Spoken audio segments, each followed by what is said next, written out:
that we have to put aside our party labels and do what's right for this nation. Thank you very much, Mr. President, and I yield the floor.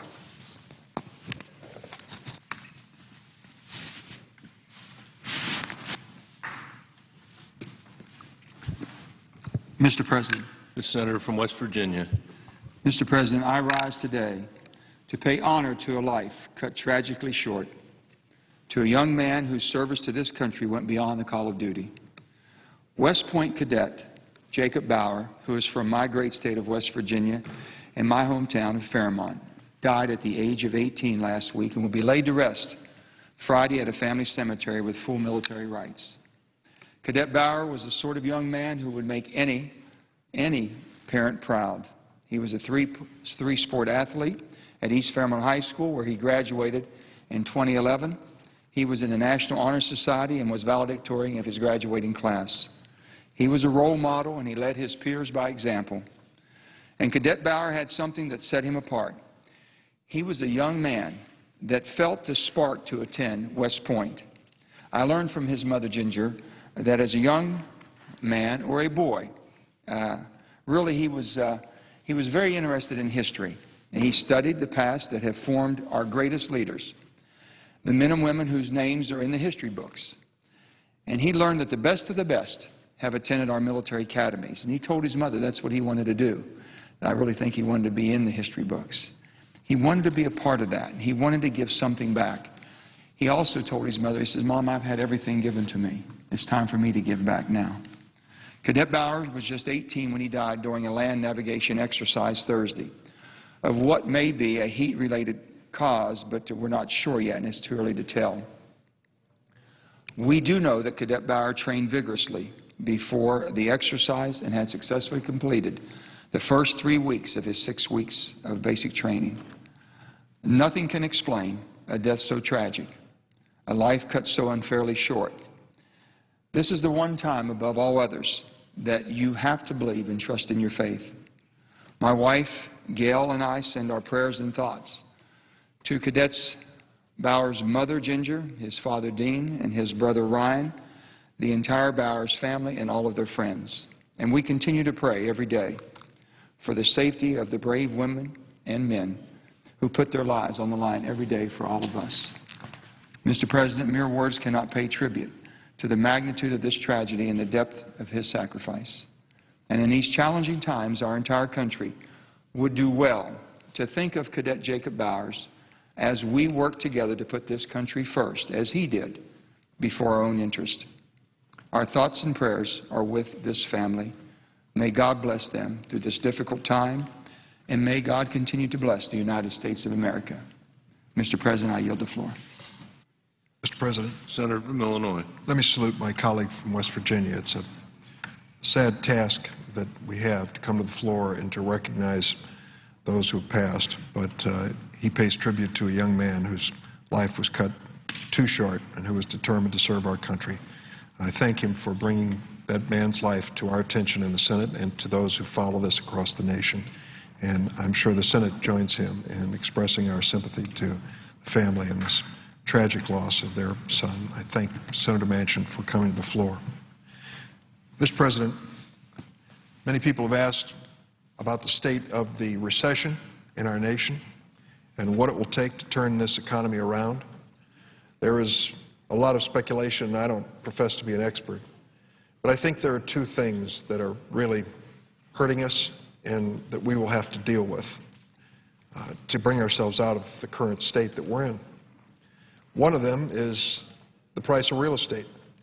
I don't think we have quite reached the point where we know where the bottom is on real estate values in many parts of America. And that has been a real problem because for many homeowners and buyers, it means that they are underwater. The value of their home has gone down below the value of their mortgage. And some of them give up, and others have to give up when they lose their jobs. This real estate market and its volatility, the foreclosures that have followed, still haunt us years after the subprime mortgage fiasco that led us into the recession. But I think there's another element that is even more basic. Mr. President, my mother and father were married in 1928. My first brother was born in 1930 and the other in 1932.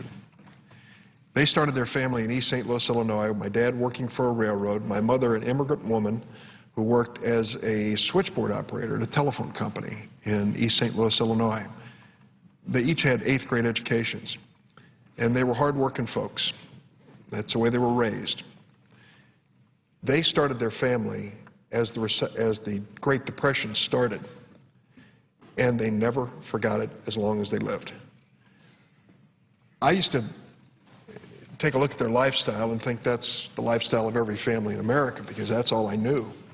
But now that I look back on it, it was a lot different. My mom and dad, because of that Depression experience and starting a family, had some basic rules in our house. Never borrow money. Save it. And when you've saved enough, buy what you need. Otherwise, wait and do without. I thought that was the way everybody lived. It certainly was the way I was raised, and my brothers. They also had some basic things that they did to save money, even after years had passed, decades had passed, and they were comfortable by middle-class standards. They were always very careful in the way they spent their money. I always felt that perhaps there was a fear that those bad times might come back, and they wanted to be ready. That was the way I was raised. It's the way my wife and I raised our children, the way my wife was raised, from Depression-era families who, having lived through that experience, modeled their lives afterwards based on the fears and concerns they had during the Great Depression. Something happened over the last several years which calls that to mind. In 2007, households across America had borrowed the equivalent of 127% of their annual income. 127%. In the 1990s, the average was 84%. So it was literally a 50% increase in household indebtedness in a matter of 15 or 16 years. And though Americans have been working hard to reduce that debt because they understand what a drag it is on their lifestyle and their wages, the debt-to-income level in America is still 112%, still substantially higher than it was back in the 1990s when it was 84%. It slows down economic recovery. People who are trying to shed debt are careful not to incur new debt, not to buy the things that would put them in debt. And that slows down the purchase of goods and services, just exactly the opposite of what you need when you're recovering from a recession. So I think those two elements, the value of real estate and household debt, are really holding us back on this economic recovery. There's one aspect of household debt that I'd like to call to the attention of the Senate in our record of proceedings, and that is the fact that in October of last year, we reached a milestone in America that most people didn't notice. For the first time in the history, modern history of our country, total student loan debt exceeded total credit card debt in the United States. $850 billion outstanding in student loan debts across America. Now, Mr. President, I don't know your circumstance, but mine was borrowing money to go to school. National Defense Education Act loans. And this will date me for sure, but when I graduated law school in the late 1960s and they accumulated all the money that I had borrowed, undergraduate and law school, they came to me and said, now you've got to start paying it back 12 months from graduation. You pay 10% a year until you pay it off with a 3% interest rate. And I gulped and said, how much is it? And they said, it's $8,500. I thought I was finished. I couldn't imagine coming up with $850 a year plus interest to pay off my student loan. My wife and I had a baby and another one on the way, and I was starting a new job, didn't pay a lot of money. I couldn't imagine how I was going to do this. But I did. Now that I look back on that and consider what students face today, it's no wonder they laugh when I tell that story. $8,500?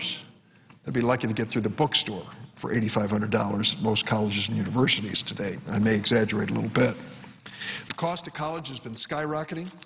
Last year, tuition at an average four-year nonprofit college was $27,000. The in-state tuition at public four-year universities averaged $7,600. Cost of room and board, of course, would raise that higher. Tuition has been running faster than inflation for the last 20 years, sometimes growing at more than double the rate of inflation.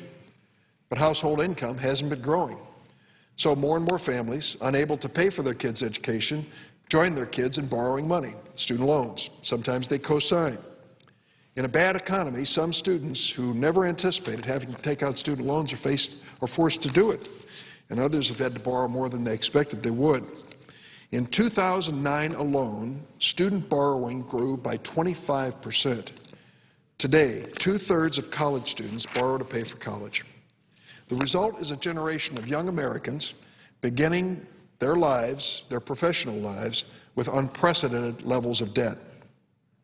The average student leaves college with $31,000 in student loan debt.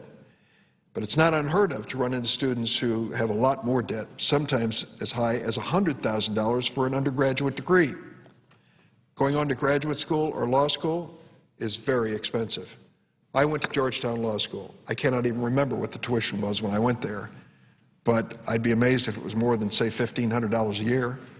It's now $50,000 a year at Georgetown Law School, which means if you borrowed the money to finish law school on top of your undergraduate debt, you've just added $150,000 in debt to your life before you draw your first paycheck. Now, if you're lucky and one of the best law students, you might get into a law firm that pays you a huge amount of money. Most law school graduates will not. They will make life decisions then based on their indebtedness and how to pay it off. Students who begin their adult lives paying $600 or $1,000 a month on their student loan payments have to make some difficult choices. They may put off doing the job they really wanted to do, or buying a house, or even getting married. They may end up moving back home with their parents, which more and more students do.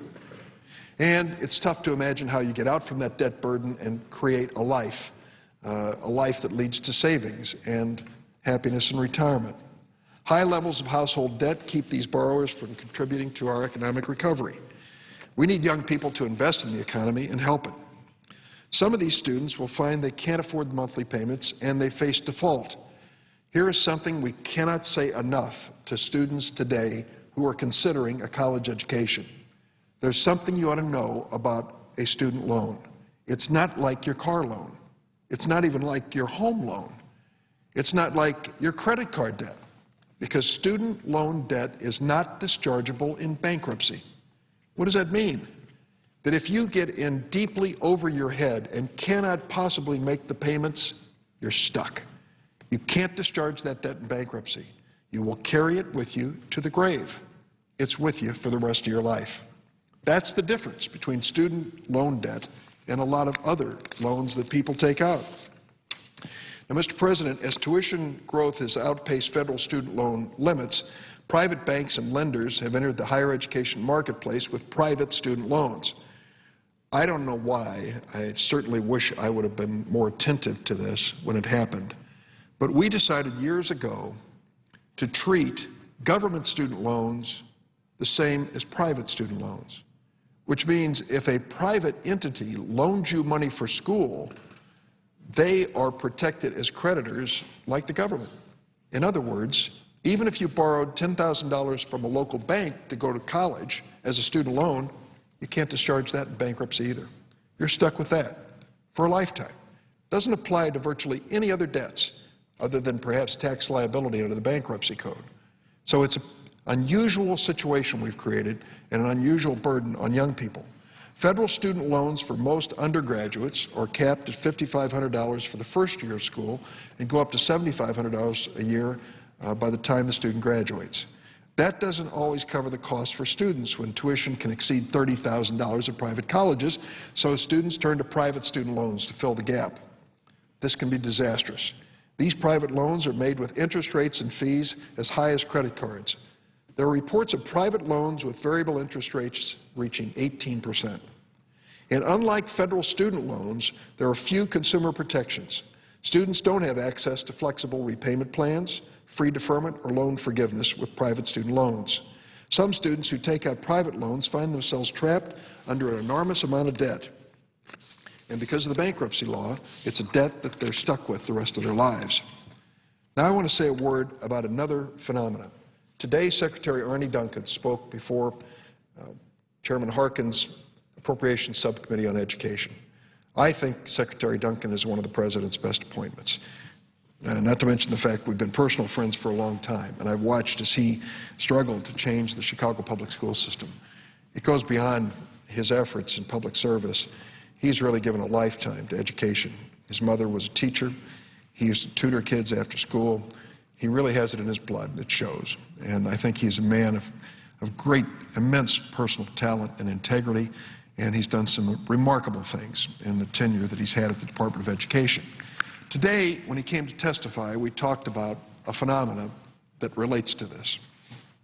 I explained to him how I borrowed money to get through college and how students today borrow more than ever with student loan debt passing credit card debt.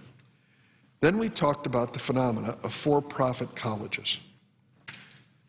Here's what the facts are. When you take students who have finished high school, 10% of them go to for-profit schools. These for-profit schools are not your local community colleges, even your traditional public or private universities. They are businesses. 10% of the students go to these private schools, for-profit schools. But the for-profit schools end up receiving 25% of all federal student aid, far in excess of what you might expect with 10% of the students. 25% of the Pell Grants and federal student loans go to for-profit schools. And then there's the default rate. The student loan default rate is highest at the for-profit schools. It's 44%. The rate for public colleges and universities is in the single digits, and those for private universities is not quite 20%, but 44% for for-profit schools. What it tells you is these students who are attracting more federal student aid end up defaulting more when it comes to the payment of their debt. For-profit colleges are the fastest growing sector of higher education. In Illinois, enrollment has more than doubled over the last decade in these schools. The largest chain of for-profit colleges, the University of Phoenix, has become the second largest higher education system in America. There are over 450,000 students in the University of Phoenix, more than the combined enrollment of all the Big Ten colleges and universities. A for-profit college education isn't cheap.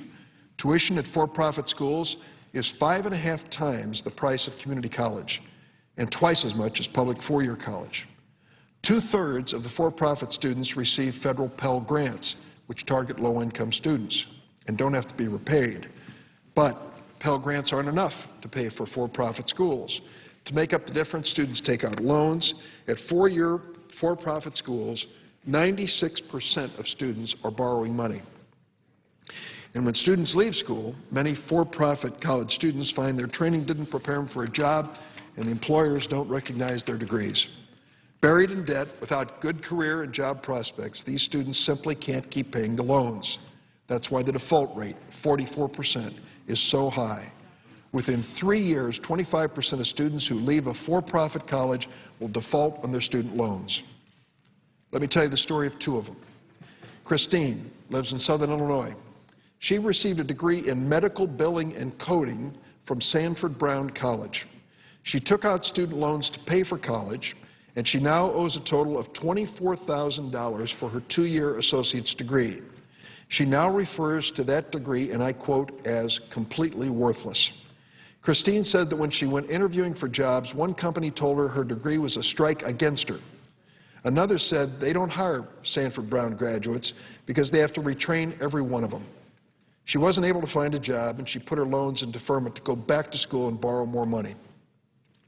Another student, Michelle, she spoke at a forum I held in Chicago a year ago. Michelle received a degree in criminal justice from Westwood College, and she wanted to be a police officer. After graduating, she learned that the law enforcement agency she'd applied to in Illinois would not recognize her diploma from Westwood. She was left with nearly $90,000 in debt. She has no career prospects. Michelle is living at home with her parents in her basement. She's working part-time seasonal retail jobs, struggling to pay about $900 a month on her student loans. She can't borrow any more money now to even go back to school and get a degree that might help her. Instead of contributing to society, she's trapped. Michelle's school loaded her up with federal and private student loans for a degree that wasn't worth anything when she graduated. Because of her student loan debt, she's not going to be buying a house. She can't save for retirement. She certainly can't invest. She can't even go back to school to start over. And because there's no escape for her, no bankruptcy protection, she may be burdened with this debt for the rest of her life. Mr. President, we can't continue on this path. When I sat down on the budget negotiations, one of the things President Obama put on the table was extending Pell Grants. There was a time when I would instinctively say, sign me up, because I believe that if you don't help that generation of students, like myself, who don't have the resources to go to school, you're denying them the opportunity that I had. I think young people deserve that opportunity. But I have to tell you now that when I hear Pell Grants and student loans and consider these for-profit schools, I stop and think, we have got to step back and ask which of these schools are good and worth supporting and which are not.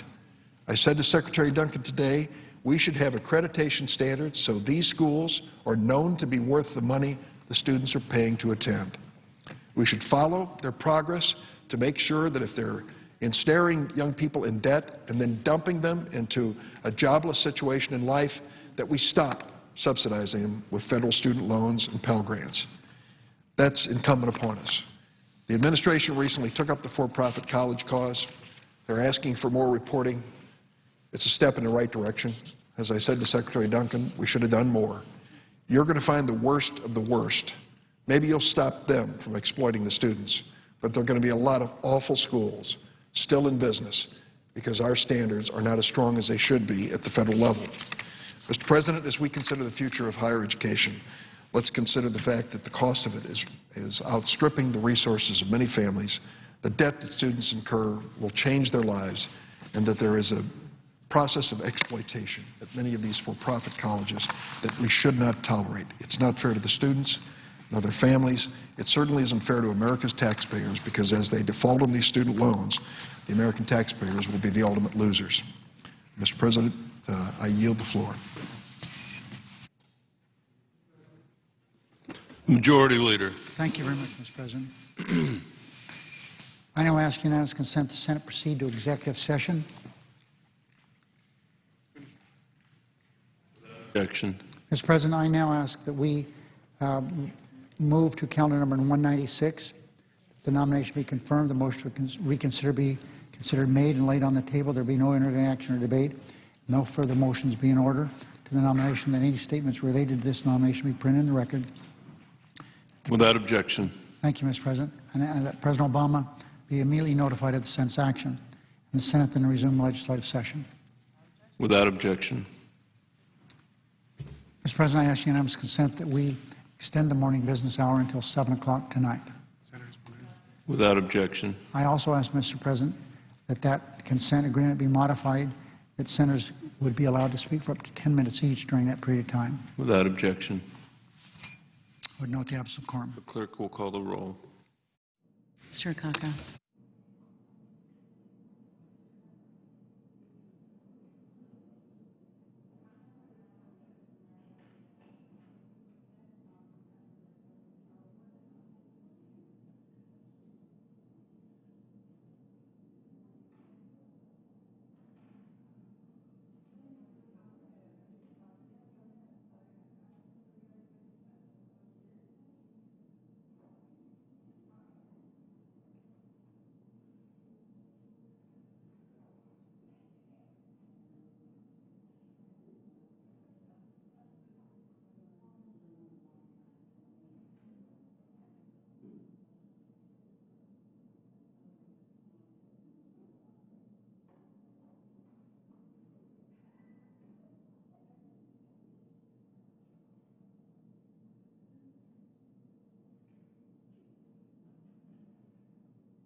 Mr. President, am I asking the assent to dispense with the quorum? Without objection.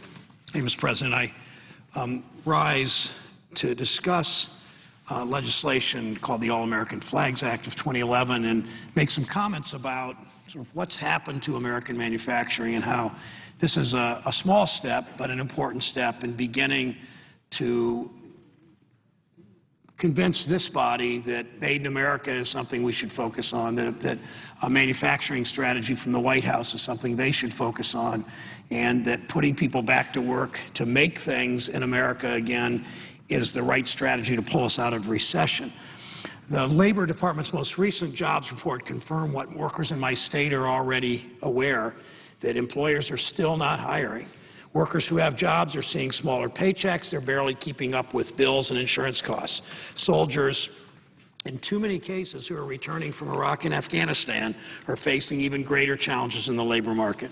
I was in Youngstown State University recently talking. There's a specific programs there in Cleveland through Magnet, a group called Magnet in Youngstown in Northeast Ohio, about helping soldiers and sailors and Marines leaving the service, integrating into the classroom, and helping them find jobs in that region, a place we've fallen woefully short. Manufacturing, which was moving along steadily earlier this year, we had seen 12, 13, 14, 15 months of job growth in manufacturing. Not enough job growth, but some. That's even slowing down. Steps taken through the auto rescue and other things we did in the last couple of years dealing with this terrible, terrible recession created in 2007 and 2008. The auto rescue and other efforts saved millions of Americans from joining the unemployment rolls. And we're seeing a better auto industry, an auto industry coming back, especially in places like Defiance and Toledo and Northwood and Cleveland and Lordstown, Ohio. But the challenges remain severe. Like many in this chamber, I believe manufacturing is key not only to our economic recovery, but to the strength and vitality of our nation. To many, manufacturing is also a ticket to the American middle class. In the last 12 years, we've witnessed the closure of more than 54,000 factories in the United States, 54,000. Last year, we lost 8,000. That's 5,400 factories per year, 15 per day in the last 12 years. The manufacturing sector, since the beginning of the Bush administration, since 2001, has lost 5 million jobs. Only 11.5 million people are employed in manufacturing jobs now. Last time it was that low was 1941, before the country scaled up for production and for World War II. Now when members of this body talk about the need to support manufacturing, others will say, well, that's picking winners and losers, and government has no role in helping manufacturing. Well, first of all, that makes no sense. But second, I've heard those things before. I think the government already has picked winners and made choices. Manufacturing in the 1980s, early 1980s, exceeded 25% of our GDP.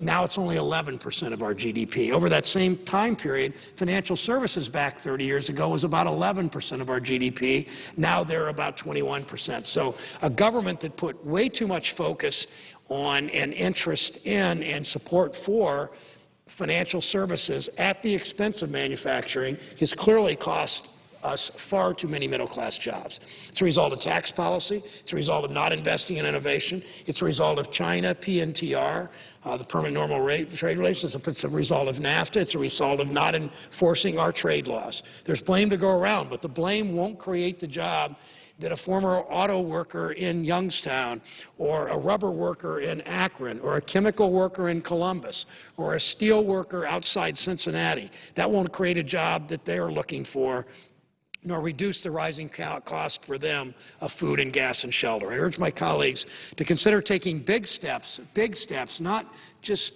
slight changes to the margin in rebuilding our manufacturing base and rebuilding the middle class. Those steps include rebalancing our economic policies, reinvesting in education, putting real support into workforce training, enforce trade laws that increase enforce trade laws that increase our exports and defend against unfair trade.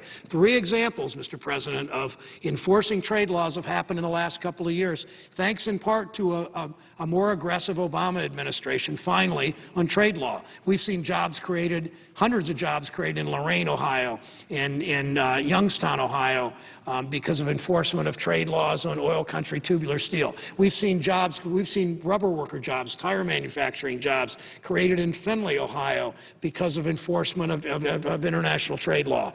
We have seen coated paper jobs, paper manufacturing jobs in Butler County, Ohio, again because of an aggressive federal policy about enforcing trade law. But we don't see enough of that, Mr. President.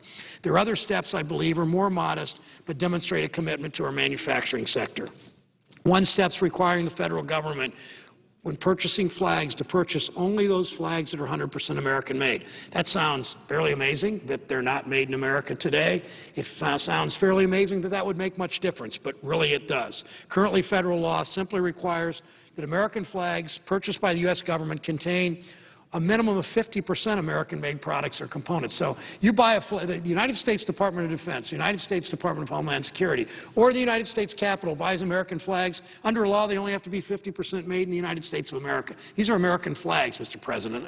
And this legislation we'll be offering today, which has the support of Senator Rockefeller, Democrat from West Virginia, Senator Collins, a Republican from Maine, Senator Sanders, a Democrat from Vermont, have joined me as co-sponsors. It honors our country by ensuring American flags flown over government buildings are actually American flags.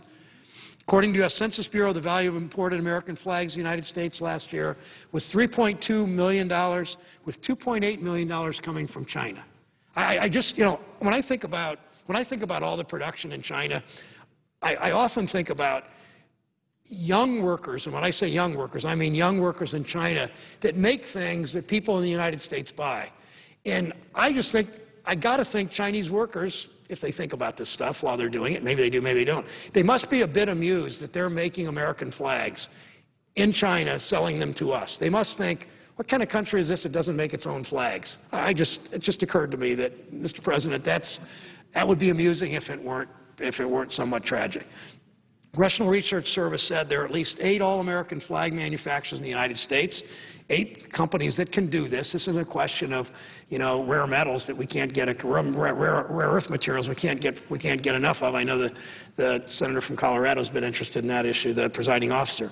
Increased demand for Made in USA flags will lead to increased jobs at home, of course, because we'll have more, thanks to this legislation, we'll have more production of it. At a time when we're facing economic hardship, it's critical we invest in our manufacturing base. There's no product that deserves the Made in USA label more than American flags.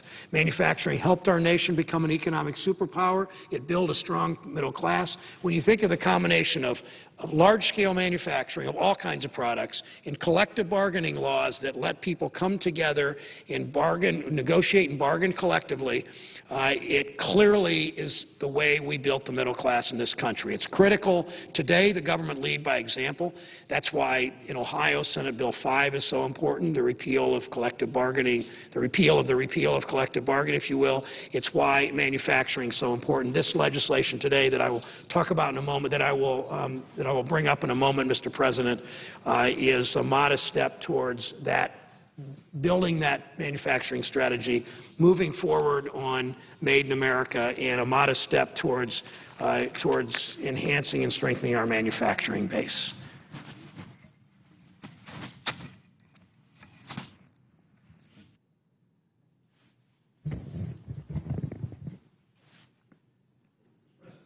The senator from Ohio. I ask unanimous consent the Homeland Security Committee be discharged from further consideration of S. 1188 and the Senate proceed to its consideration. The clerk will report. S. 1188, a bill to require the purchase of domestically made flags in the United States of America for the use by the federal government. Without objection, the committee is discharged and the Senate will proceed to the measure. I ask unanimous consent, Mr. President, that the Brown of Ohio substitute amendment, which is on the desk, which we just discussed, be agreed to. The bill is amended, be read a third time and passed. The motions to reconsider be laid on the table with no intervening action or debate. Any statements related to the bill be placed in the record at the appropriate place as if read. Without objection. Thank you, Mr. President. I ask unanimous consent, Mr. President, the Senate proceed to the consideration of S. Res. 240 submitted earlier today. The clerk will report. S. Res. 240, condemning the horrific attacks on government buildings in Oslo, Norway, and a youth camp at Utøya Island, Norway, on July 22, 2011, and for other purposes. Without objection, the Senate will proceed to the measure. Mr. President, I ask unanimous consent the resolution be agreed to, the preamble be agreed to, the motion to reconsider be laid on the table with no intervening action or debate, and any statements related to the matter be placed in the record as if read. Without objection. I ask unanimous consent, Mr. President, the Senate proceed to the immediate consideration of S-Con Res. 26 submitted earlier today. Clerk will report. S-Con Res. 26, supporting the goals and ideals of the designation of the year 2011 as the International Year for People of African Descent. Without objection, the Senate will proceed to the measure. Mr. President, I ask unanimous consent the concurrent resolution be agreed to, the preamble be agreed to, the motions to reconsider be laid upon the table with no intervening action or debate, and any statements related to the matter be placed in the record as if read. Without objection. Mr. President, I understand there's a bill at the desk. I ask for its first reading. The clerk will read the title of the bill for the first time. H.R. 1938, an act to direct the President to expedite the consideration and approval of the construction and operation of the Keystone XL oil pipeline and for other purposes. Mr. President, I ask for a second reading in order to place the bill on the calendar under the provisions of Rule 14. I object to my own request. Objection is heard. Mr. President, I ask unanimous. The bill will be read for the second time on the next legislative day. Thank you, Mr. President. Mr. President, I ask unanimous consent when the Senate completes its business day and adjourn until 10 a.m. on Thursday, July 28th, that following the prayer and pledge, the Journal of Proceedings be approved to date, the morning hour be deemed expired, the time for the two leaders be reserved for their use later in the day, that following any leader remarks, the Senate be in a period of morning business for 1 hour, with senators permitted to speak therein for up to 10 minutes each, with the time equally divided and controlled between the two leaders or their designees, with the majority controlling the first half and the Republicans controlling the final half. Further, that following morning business, the majority leader be recognized. Without objection. Mr. President, if there's no further business come before the Senate, I ask that it adjourn under the previous order. Senate stands adjourned until 10 a.m. tomorrow.